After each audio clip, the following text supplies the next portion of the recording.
When she opened her eyes, it was to the sight of him peering at her while she slept.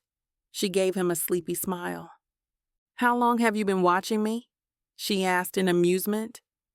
Long enough to count the number of rapid eye movements to 120. Also 2 sleep mutters. 1 possible fart. "Oh my God!" He just laughed over her exclamations. I figured we could do a Dutch oven when you woke up to find out. "What in the world?" She was still laughing, and he gripped her around her waist and pulled her close. And just when she thought that he was going to kiss her, he pulled the duvet over their heads, capturing them beneath the sheets. "Ugh," she said. "Let me out. I think I did fart a little." Instead of releasing her, he kissed her, beneath the heavy comforter, morning breaths ignored, and the scent of an old lingering fart completely forgotten. Her fingers sought the hard planes of his chest, exploring the contour of a body that was not too muscular, nor too lean. He paused long enough to moan into their open-mouthed kiss. "I love," she began. The alarm shrilled loudly, jolting Carmen out of both her sleep and an amazing dream. "No!" she groaned after spending a precious few moments trying to recapture the fleeting pleasure of Lucas's touch. Just a few more seconds. But those seconds were not granted to her as she came fully awake. It was just a dream. Part 2. Carmen used to think that work was tedious. She was just a paper pusher in a building with 100 other paper pushers. She had a cubicle with half walls that gave a semblance of privacy, but not enough to blow your nose discreetly. She still had to hurry to the bathroom in order to blow her nose so that no one looked at her funny due to her damned allergies. The only good thing about the half walls is that you could watch out for the supervisors when you snuck and checked your social media accounts between customer calls. But then, a few months ago, there was something worth looking at.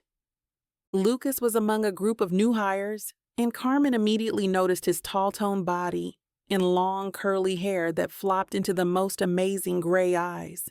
He greeted everyone with a broad smile, and he asked the right questions during his on-the-job training.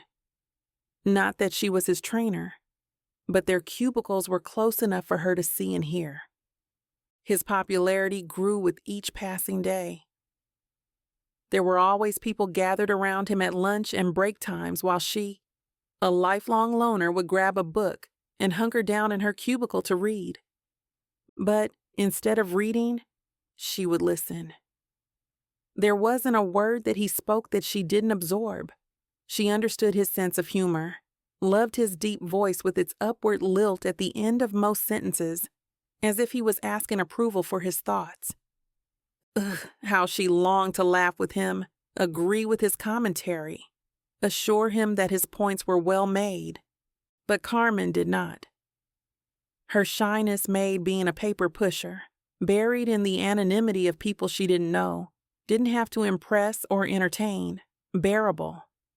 No one would ask her questions about a childhood that ceased to exist after her mother died when she was 12. No one would know about the chocolate bars that she kept stashed in her drawers, or tell her that she was getting too fat for a girl with such a pretty face.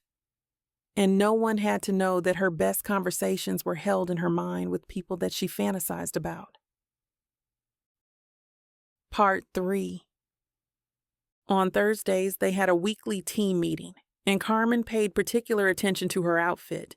She had to select something that wouldn't showcase her protruding tummy, as well as pants that hadn't rubbed together and caused beads or splits. She had become proficient at applying the right shade of makeup to her espresso-colored skin.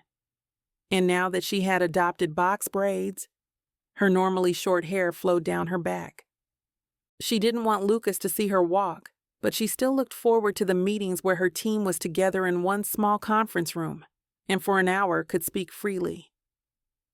She timed her arrival so that they headed into the room at the same time. As usual, he gave her a bright smile. Hi, Carmen. "Hi," She returned the smile, wondering if he noticed that her lipstick shimmered. He found a seat and she did as well, being sure not to sit next to him. Sitting next to him meant that she wouldn't be able to sneak discreet looks at him.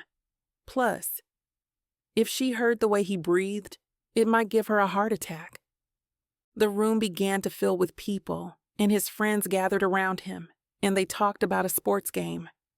She didn't like sports, but when he had previously expressed his love for the hometown team, she began watching the games, imagining that one day they might watch together.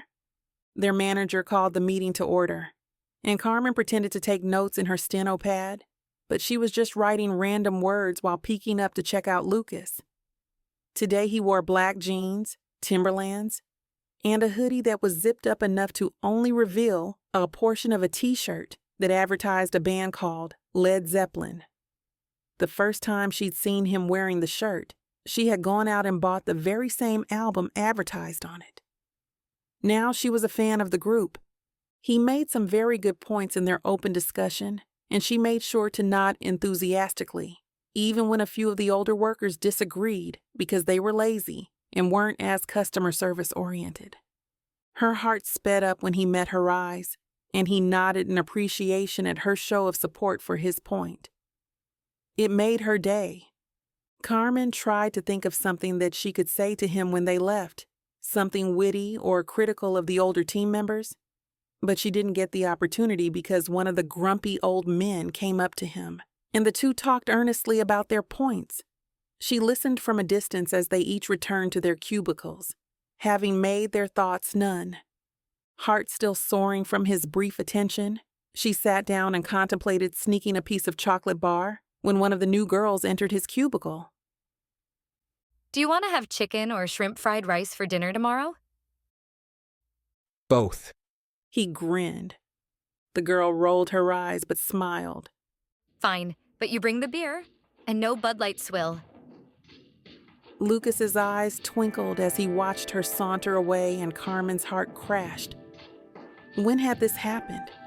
Of course, she'd seen them talk, but it was always in a group, and Carmen didn't even realize that she had devoured the candy bar because her heart had broken at the reality that she would never be the one that he held in his arms.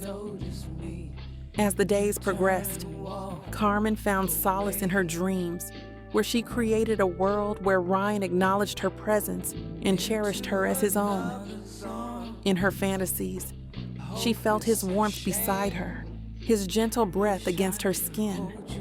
It was within these dreams that she found temporary respite from her unrequited love. But each morning, she would awake to the sad reality that she had wasted too much time loving someone that had never had a chance of loving her in return. And one day, when the dream of her and Lucas would not come, Carmen made a hard decision.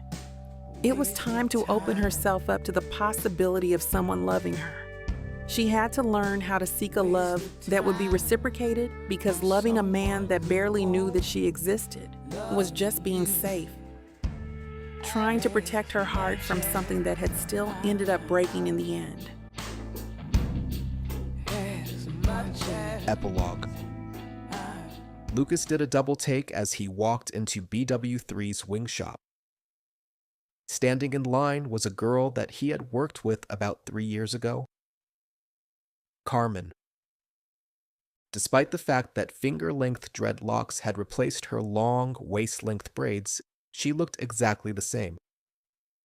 She had gotten a better-paying job in another department not too long after he was hired. He remembered how cool and chill she was. She kept off to herself, and despite being the same age as him, Carmen always seemed more evolved, older, smarter. She kept her thoughts to herself, smiled when appropriate, and then kept it moving. It was the way to be when you worked for a company that really didn't care about your individuality. He'd learned that the hard way after trying to point out the issues with their outdated company policies. He walked over to her. She probably wouldn't remember him. They barely ever talked. He had been like a child back then, and she was much more mature. Carmen. She looked up and he saw the surprised recognition in her eyes. A moment later, she gave him a hesitant smile. He was reminded that she had the prettiest smile. It always lit up her entire face. Sometimes people smiled with their mouths, but Carmen always smiled with her eyes. Lucas, how are you? Me? I'm fine. How are you? I'm doing good. She looked around briefly. Just picking up a quick dinner. Same here. Are you still in quality awareness? He asked, and she seemed surprised that he knew that much about her. His face warmed that he'd remembered that detail about someone who he hadn't even been friends with. I am. I'm the second-line supervisor. Congratulations. You were always so smart. She just smiled. Are you still in document control? I left there a few years back, and I work for the Freeland Company in cybersecurity. Wow, that's great. Well, it's better suited for me. She was next in line at the counter, so he gave her a quick goodbye. Nice to see you. Then he left to get into line for himself. Dang, she was still really cute, and he noted that she'd ordered just a single meal, not anything for a husband and kids. He should ask her if she wanted to catch up sometime. But no, she was kind of out of his league. After Carmen had her order, and before she headed out the door, she stopped to speak to him again. It was nice seeing you again, Lucas. I'd love to get caught up on some of the folks at the old job, he said, kicking himself for sounding as if he was giving her a pickup line, although he was. Please say yes, he thought quietly.